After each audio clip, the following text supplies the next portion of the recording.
Direct indirect की श्रृंखला के अंतर्गत पहले आपने चेंज ऑफ टेंसेस का अध्ययन किया। शुरुआत में मैंने आपको चेंज ऑफ प्रोनाउन का एक स्ट्रक्चर बताया था। अब उसी स्ट्रक्चर को आगे बढ़ाते हुए अब हम अकॉर्डिंग टू सब्जेक्ट चल रहे हैं।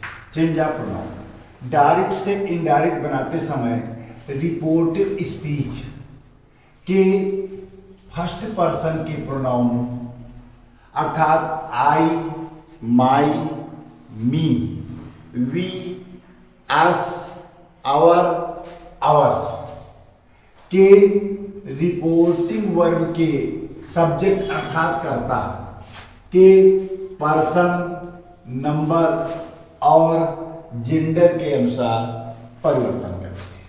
पहला सेंटेंस है Hari said I have completed my work.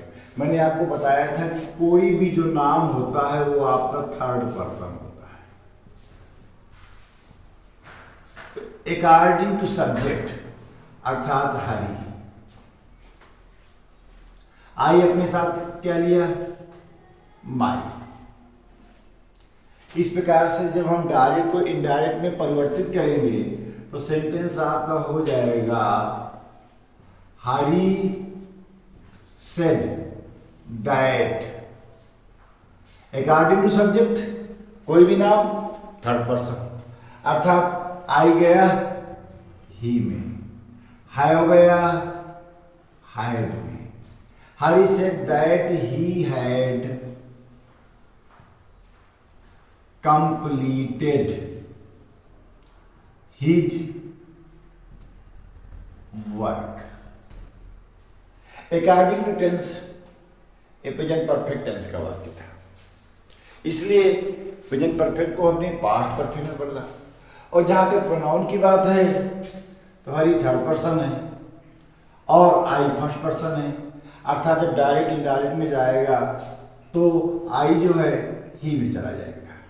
इस प्रकार से डायरेक्ट का वाक्य था Hari said I have completed my work. Indirect बनी Hari said that he had completed his work. ठीक इसी प्रकार से अगला सेंटेंस आप देखिए, I said I do not like that book. I said I do not like that book अर्थात according to subject. इसका मतलब सब्जेक्ट क्या है? आई। आई का मतलब फर्स्ट पर्सन।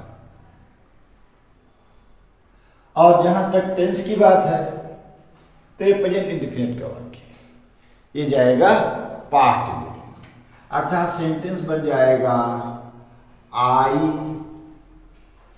सेड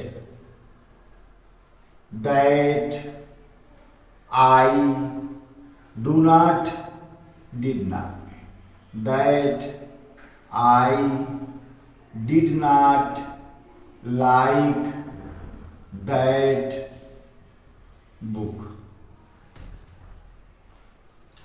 डायरेक्ट का वाक्य था I said I do not like that book. Indirect बन गई I said that I did not like that.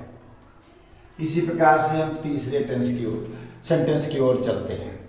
तीसरा सेंटेंस है you said I am learning my lesson. You मतलब second person. According to subject, according to subject object. तो sentence क्या बना? You said that you were learning your lesson। ये वाक्य आपका present continuous का वाक्य था, ये गया पास्ट कंटिन्यूअस में। डायरेक्ट का वाक्य था you said I am learning my lesson. Indirect बन गई you said that you are learning your lesson. अगला sentence Geeta said I have done my work. कोई भी नाम थर्ड पर्सन तो हो जाएगा गीता सेड दैट। गीता मतलब feminine gender. She had done her work. Direct का वाक्य था Geeta said I have done my work, ये आपका प्रेजेंट परफेक्ट है। इनडायरेक्ट हुआ Geeta said that she had done her work. अगला सेंटेंस है I said to you I have done my work, तो हो जाएगा आई सेड टू गया told me, I told you that according to subject I had done my work। Direct का वाक्य था I said to you I have done my work, ये भी present perfect का। इनडायरेक्ट बनी इसकी I told you that I had done my work. इस प्रकार से आपने अकॉर्डिंग टू सब्जेक्ट बदलने वाले सेंटेंस देखे। रूल नंबर 2, रिपोर्टेड स्पीच के सेकेंड पर्सन के प्रोनाउन अर्थात यू योर योर्स में रिपोर्टिंग वर्ड के ऑब्जेक्ट अर्थात कर्म के पर्सन नंबर और जेंडर के अनुसार परिवर्तन होता है। अर्थात पहले आपने देखा रिपोर्टेड स्पीच के फर्स्ट पर्सन के प्रोनाउन आई वी को हम बदलते हैं। अब हम सबसे पहले सब्जेक्ट की ओर, अब हम ऑब्जेक्ट की ओर चल रहे हैं। तो पहला वाक्य Ramesh said to me you can not play hockey, तो रमेश सेड टू गया told me, Ramesh told me अर्थात रमेश क्या हो गया आपका सब्जेक्ट, मी क्या हो गया ऑब्जेक्ट। तो अब जो भी परिवर्तन होगा वो अकॉर्डिंग टू ऑब्जेक्ट होगा, अर्थात मी के हिसाब से यू जाएगा। तो Ramesh told me that, according to object तो मी गया आई में, that I could not play hockey, full stop. Direct का वाक्य था Ramesh said to me you can not play hockey. Indirect बनी Ramesh told me that I could not play hockey according to object. इसी प्रकार से अगला वाक्य है Mohan said to Sita you must do it, तो ये भी अकॉर्डिंग टू ऑब्जेक्ट ही जाएगा। तो मोहन सेड टू गया टोल्ड में, मोहन टोल्ड सीता दैट। इसके पहले की वीडियो में मैंने आपको बताया था कि जो भी नाम होते हैं सब थर्ड पर्सन होते हैं, अर्थात मोहन भी थर्ड पर्सन और सीता भी थर्ड पर्सन। मोहन आपका हो गया सब्जेक्ट, सीता हो गया आपका ऑब्जेक्ट। अर्थात Mohan told Sita that she must do it.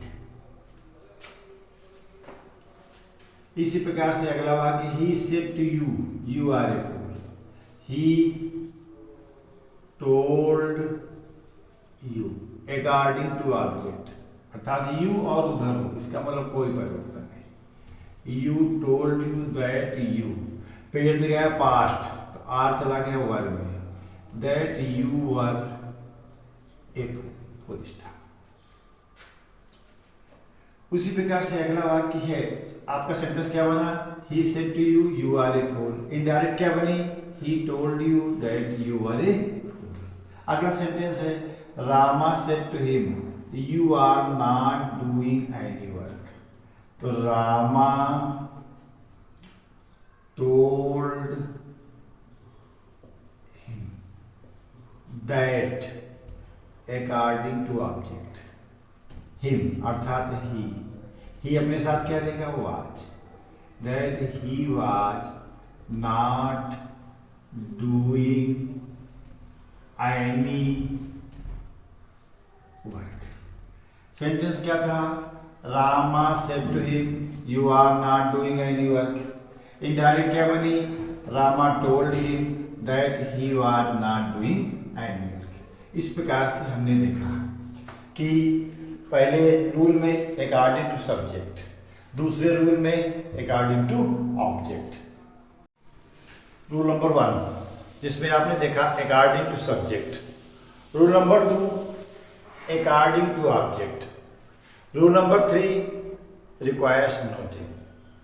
इसका मतलब first person is change into the person of subject, second person is change into the person of object, third person requires no change. ये मैंने आपकी video की शुरुआत में बताया था। अर्थात डायरेक्ट से इनडायरेक्ट नरेशन में परिवर्तन करते समय रिपोर्टेड स्पीच में आए हुए थर्ड पर्सन के प्रोनाउंस अर्थात he, she, she, it, they, his, her, hers, their, theirs और देम में कोई परिवर्तन नहीं करते हैं। केवल हम टेंस को, प्रेजेंट को पास्ट में परिवर्तित कर देते हैं। अर्थात Suresh said, Suresh said that he मतलब third person, that he was a teacher. Suresh said that he was a teacher. Direct का वाक्य था Suresh said he is a teacher, indirect बन गई Suresh said that he was a teacher, full stop. अगला वाक्य है father said he is a good player. Father said that he was a good player. अर्थात direct का वाक्य था father said he is a good player, indirect बन गई father said that he was a good player. इसका मतलब ही, सी, it, they, there, them इसको indirect बनाते समय हम इसमें कोई परिवर्तन नहीं करते। ठीक इसी प्रकार से अगला वाक्य है the teacher said she will pass. The teacher said that she will would, that she would pass, full stop. Direct का वाक्य था the teacher said she will pass, indirect बन गई the teacher said that she would pass. अगला sentence है Ravi said to Kapil they help Azhar and Sidhu. अर्थात रवि भी third person, Kapil भी थर्ड पर्सन, दे भी third person, requires no change. हाँ, ये पास्ट इंडेफिनिट का वाक्य है, पास्ट परफेक्ट में जाएगा। तो वाक्य जो बनेगा वो हो जाएगा आपका Ravi told Kapil that they had helped Azhar and Sidhu, full stop. Direct का वाक्य था Ravi said to Kapil they help Azhar and Sidhu, indirect बनी Ravi told Kapil that they had help Azhar and Sidhu.